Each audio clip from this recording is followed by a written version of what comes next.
Yo mga kirara, Toti po ito. Unang-una maraming salamat po sa mga sumusubaybay sa misteryo sa kumbento at sa mga gigil sa kasunod na mga chapter. Pasensya na po at medyo napapadalang. Busy na ho kasi ako ngayon sa trabaho ko kaya bihira na pong maituloy ang story. Pero still working pa po para matapos ang buong kwento. Sa ngayon, break na muna.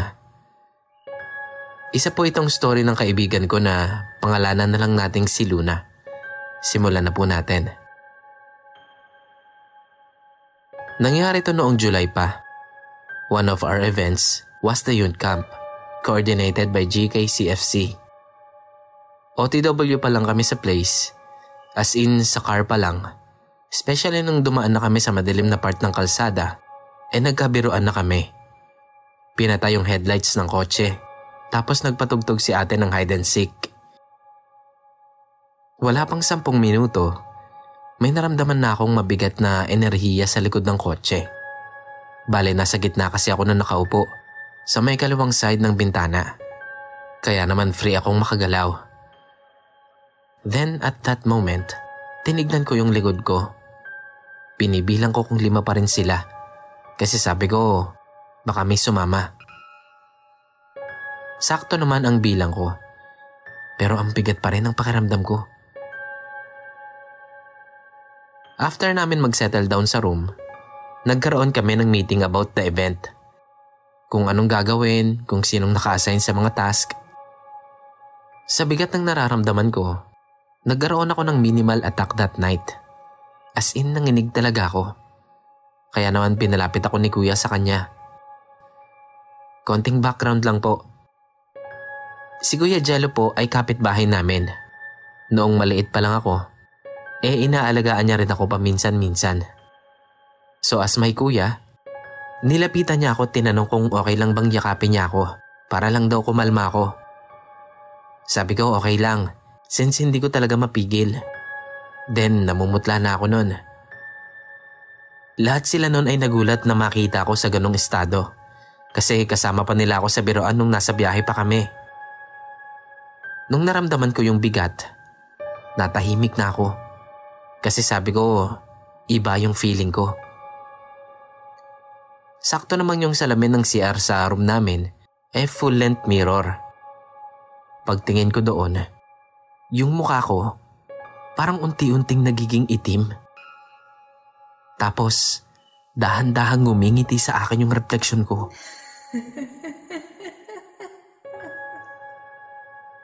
Pagkakita ko nun, tumayo na agad ako at lumayo sa salamin na yon.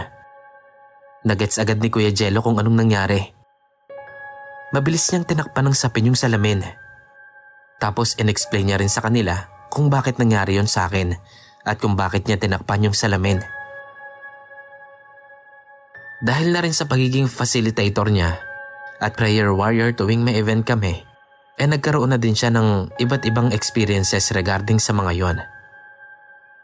Kinalma ko ang sarili ko.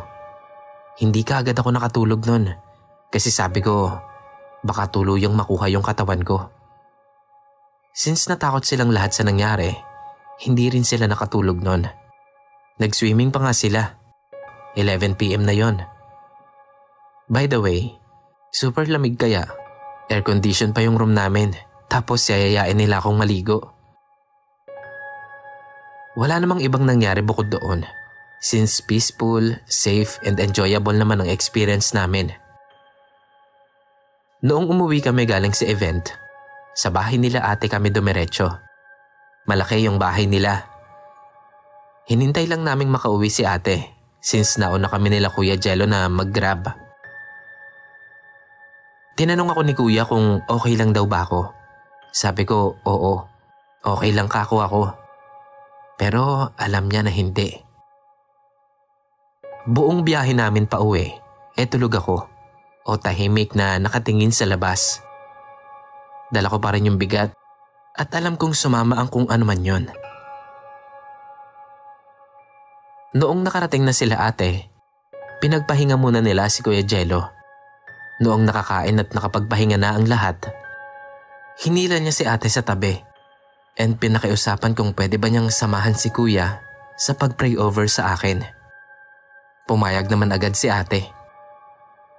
Nag-decide kami na gawin yung prayer sa labas ng bahay, sa may garahe nila ate.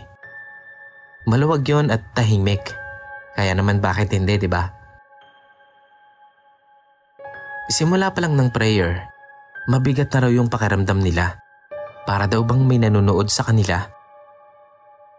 Yung mga kamay nila ay nasa balikat at ulo ko.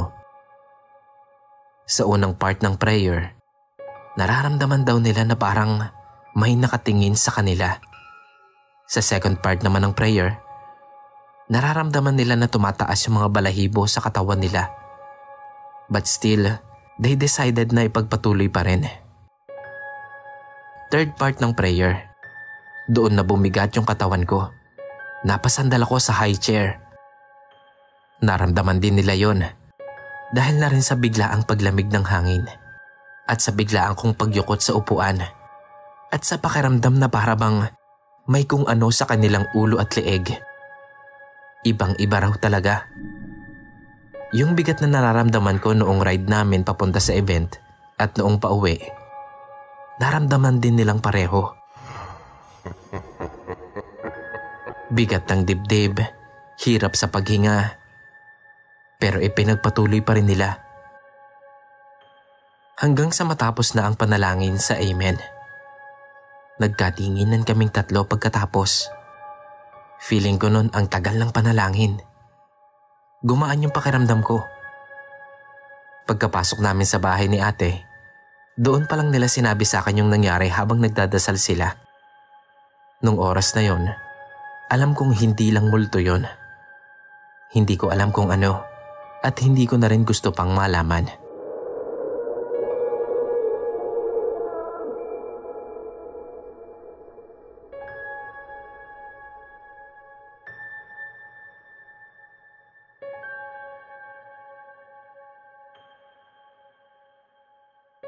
Hello Sir Kira. Magandang araw po, lalo na sa mga tagapakinig ng Inig Stories. Ako po si MJ, taga Bukidnon po. Isa po sa mga silent listener ninyo simula pa noong 2020. Mahilig po kasi talaga akong manood at makinig ng mga horror stories. Saka nakita ko po yung podcast mo sa Spotify. Naubos ko na nga po lahat kakapakinig eh. Anyways, gusto ko lang po sanang i-share yung isa sa mga nakakanginig kong karanasan. Noong January 1 po ito nangyari, mga bandang 9:00 ng gabi. Kasama ko po that time sina papa at yung stepmother ko. Naghahapunan po kami noon. Pagkatapos namin kumain, niligpit ko na po at hinugasan yung mga pinagkainan namin. Normal naman po ang lahat noon. Pagsapit po ng mga bandang 11 PM, pumasok na po ako sa kwarto ko. Bale, explain ko lang po muna yung loob ng bahay namin, Sir Kira. Pagpasok po sa bahay namin, una mong matatanaw ay yung divider namin na yari sa kawayan. Sa gitna po noon nakalagay yung TV namin. Tapos sa right side ng bahay naman namin ay makikita yung pintuan papasok ng kwarto ko. Bale, Sir Kira, kurtina lang po yung gamit na pangharang sa pintuan na yon. Tapos yung kama ko, meron ding nakaharang na kurtina na nasa paanan ko naman. So balik na po tayo sa kwento. So yun nga po, pagpasok ko ay nahiga na agad ako kasi magpapahinga na sana ako nun dahil may pasok pa ako kinabukasan. Yung stepmother ko naman po, tulog na. Nasa sala po sila ng bahay natutulog. Si papa naman po, nanonood pa ng pelikula. Hindi ko alam kung anong pinapanood ni papa nun. Pero dinig na dinig ko yung tawa niya.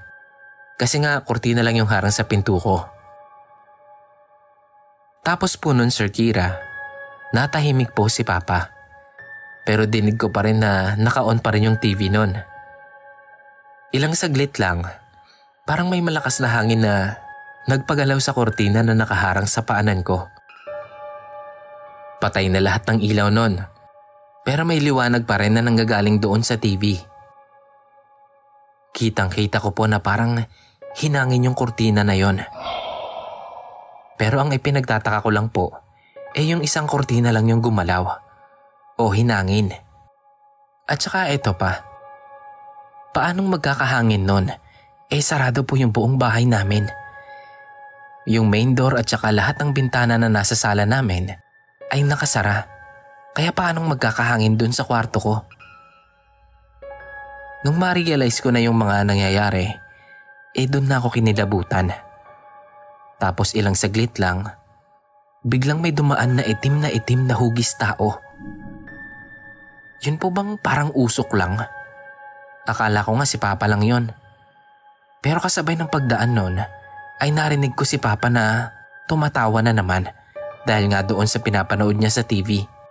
Kaya naman mas lalo kong kinilabutan nun. Sa takot ko nga, ay nagtalokbong na lang ako ng kumot. Hanggang sa hindi ko na lang namalayan na nakatulog na pala ako. Kinaumagahan nun ay ikinuwento ko yun sa kanila. Sabi ng stepmother ko, nung araw na yun pala ay death anniversary ng kapatid niyang lalaki. Baka daw yun yung nakita ko kagabi. Kasi daw po nakalimutan nilang dalawin sa libingan.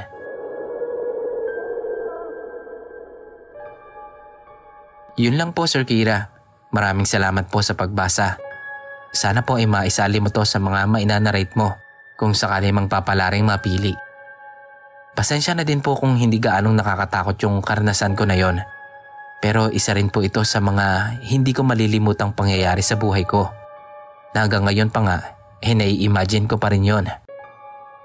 Anyways, maraming salamat po ulit. God bless po and ingat po tayong lahat.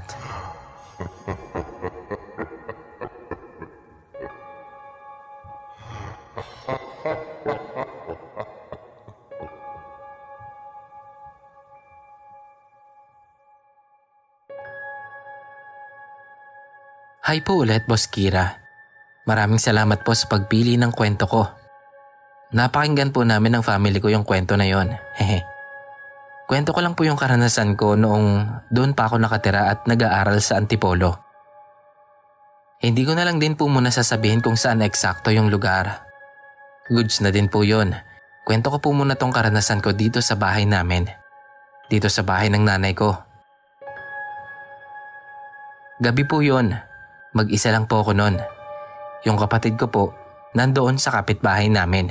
Nakikipaglaro. Tapos yung nanay ko naman po, may pinuntahan siya noon. Mga 10:30 PM na po ata to. Nagsiselfone ako sa kwarto. May narinig akong tunog ng bakal. Yung parang ihinampas ng malakas. Yung bahay po namin ay may second floor. Tapos yung hawakan po ng hagdan namin ay bakal. So akala ko yun yung narinig ko. Pagkatapos kong marinig nun, lumabas ako ng kwarto. Pero wala naman akong nakitang tao sa labas. Akala ko kasi pinagtitripan lang ako ng kapatid ko. Kaya naman nagsabi pa ako na, "Hoy, huwag mo nga akong takutin. Baka batuhin kita ng unan dyan, tamo." Pagkasabi ko nun, pumasok na ako ng kwarto. Maya-maya, may humampas na naman. So nagalit na ako nun. Kinuha ko yung unan tas bumaba ako. Pagkababa ko, walang tao. Tapos wala ding ilaw doon. Natakot na ako bigla, kaya naman tumakbo ako sa kwarto at inilak ko yung pinto nun. Hindi talaga ako lumabas doon hanggang sa dumating yung mga kasama ko sa bahay. Itong second story ko naman po ay dito na nangyari sa paaralan ko. Recess po nun. Kasama ko yung kaibigan ko na itago na lang natin sa pangalang Jane. Nung naglalakad kami, tumingin ako sa likod kasi parang may nakatingin sa amin. Pagtingin ko, nakita ko yung sarili ko. Malayo siya pero kitang-kita ko yung mukha ko sa kanya. Natulala ako nun. Tas nung nakagalaw na ako, tinanong ako ng kaibigan ko kung bakit ako tulala. Ikinuwento ko sa kanya yung nakita ko, pero hindi siya naniwala. Pagtingin ko ulit sa likod ko, wala na yung kamukha ko.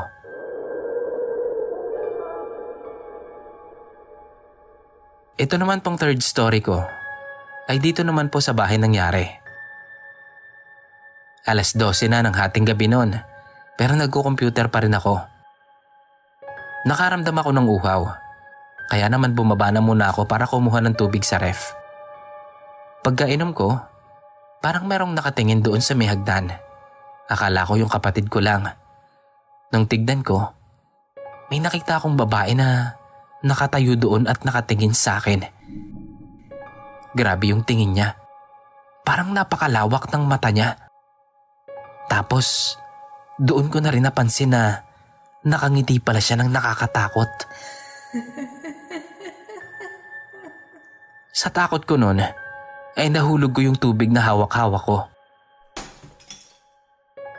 Narinig ni Nana yung nabasag na baso, kaya naman napagalitan pa ako nung gabi na yon. Sinabi ko naman sa kanya yung nangyari at yung nakita ko nga sa may hagdan. Pero ewan ko sa kanila, bakit ayaw nilang maniwala? Hanggang dito na lang po muna, Boss Kira. Sorry kung hindi man ito nakakatakot. Pero more power po sa inyo at God bless po sa ating lahat.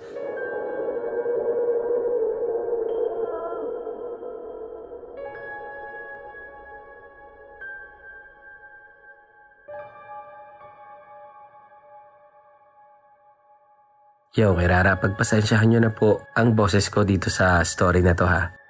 Medyo malat-malat pa kasi may trangkaso pa eh. Pero pipilitin ko pong hindi mahalata. Kahit halata naman talaga. Anyways, simulan na po natin to.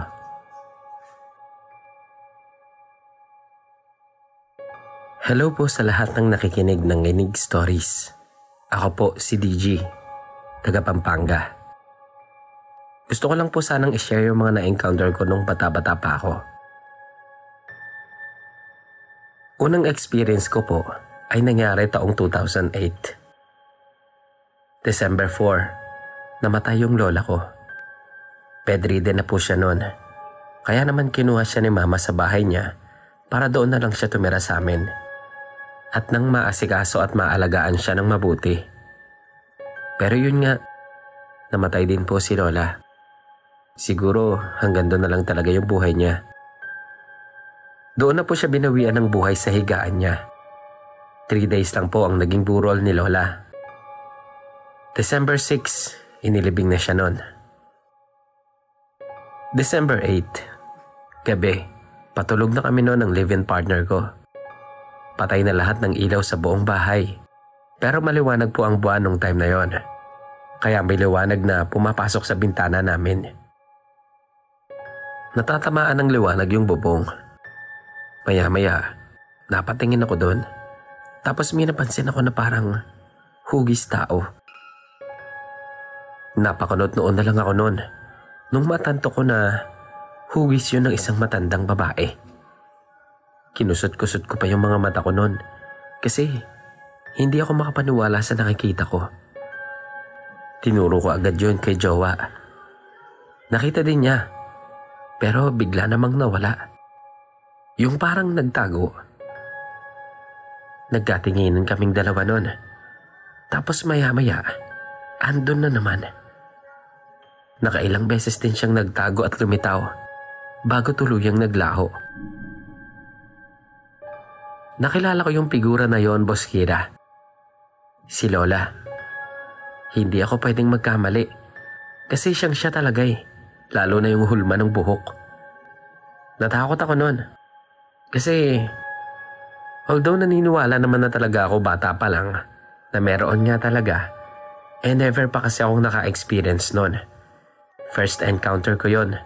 Tapos, lola ko pa.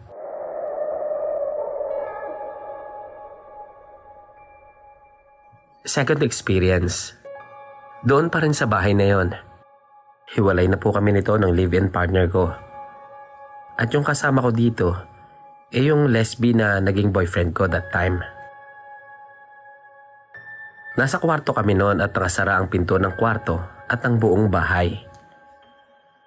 Mga drawer lang po ang naghahati sa kusina at kwarto namin, na kahit pagdikitin mo ng husto ay may siwang pa rin na maliliit. So 2 lang nga po kami noon sa bahay ng BF ko. Walang ibang tao at wala ring makakapasok ng hindi namin nalalaman kasi inilak namin yung mga pinto. Magkatabi kami noon sa higaan at nagpipicture. Nang may makita ako sa siwang ng drawer na parabang may dumaan. Kulay black yung nakita ko. Sinabi ko yun agad sa kasama ko at inabangan namin yung pagdaan niya ulit. Ilang saglit ang lumipas.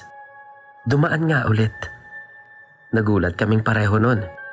Kasi nga, kaming dalawa lang naman ang nasa bahay nung time na yon. Medyo kinabahan din kasi baka may nakapasok na pala nang hindi namin namamalayan. Nakailang daan pa ulit yun bago pa naglakas ng loob yung BF ko na tumayo at buksan yung pinto para tignan kung may tao nga. Pero pagtingin niya, wala naman daw siyang nakita. Lumabas na lang kami ng bahay nun at doon na nagpalipas ng oras. Doon na din namin yun napagkwentuhan. Kulay black nga yung nakita ko. Pero siya, white naman daw.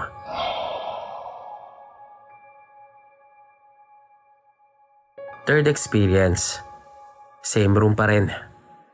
Actually, ngayon ko nare-realize na halos lahat pala ng na-encounter ko ay doon sa kwarto na yon.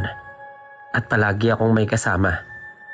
Kasi this time, kaibigan ko naman yung kasama ko. Nakitulog siya sa amin noon. May kausap siya sa cellphone at nakatayo malapit sa may pintuan. Tapos nung mapatingin ako sa kanya, may nakita ako sa likod niya na parabang buhok ng matanda. Kulay gray na may black at puti-puti. Hindi yun sa kanya, Boss Kira. Kasi nasa likod niya nga eh. At saka walang puting buhok yung kaibigan ko. Napabalikwas ako nun sa gulat. Kaya naman nagulat din yung kaibigan ko.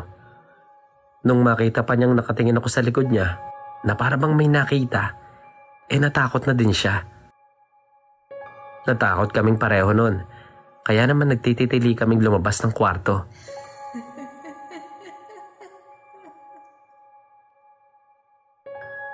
Ito na po yung huling kwento ko sa kwarto na yon. Taong 2009, ipinanganak ko yung panganay ko. 2 months pa lang siya, wala na kami sa kwarto na yon. Dahil na rin nga sa mga na-experience ko ron. At ito po yung last na nangyari sa akin. Mula sa kwarto, ay makikita mo yung hagdan paakyat ng bubong namin. Yung frame ng hagdan ay mga 2x2 lang na kahoy. Doon nakakabit yung mga steps. Nagpapadede ako nun sa anak ko kasama si mama sa kwarto. Nang mapatingin ako sa hagdan. Gulat na gulat ako sa nakita ko nun. Kasi yung mga steps, umiikot. Pero hindi sila umaalis sa pwesto nila. Kinusot-kusot ko pa yung mga mata ko kasi baka namamaligmata lang ako nun. Kulang na kulang pa kasi ako sa tulog nung time na yon. Pero hindi eh. Hindi talaga tumigil yung pag-ikot ng mga steps ng hagdan. Sa takot ko, minamadali kong ipinasara kay mama yung pinto ng kwarto. At saka ko sinabi sa kanya yung nakita ko. Grabe yung takot ko nun. At ayun na nga, after nung nangyari na yon, umalis na ako sa kwarto na yon. And so far, wala naman na ulit akong na-experience sa bahay. Salamat po sa pagbasa ng mga kwento ko. May mga experiences pa ako na gusto kong ibahagi sa inyo. Sa susunod po. Maraming salamat po. God bless and more power po sa podcast and channel nyo.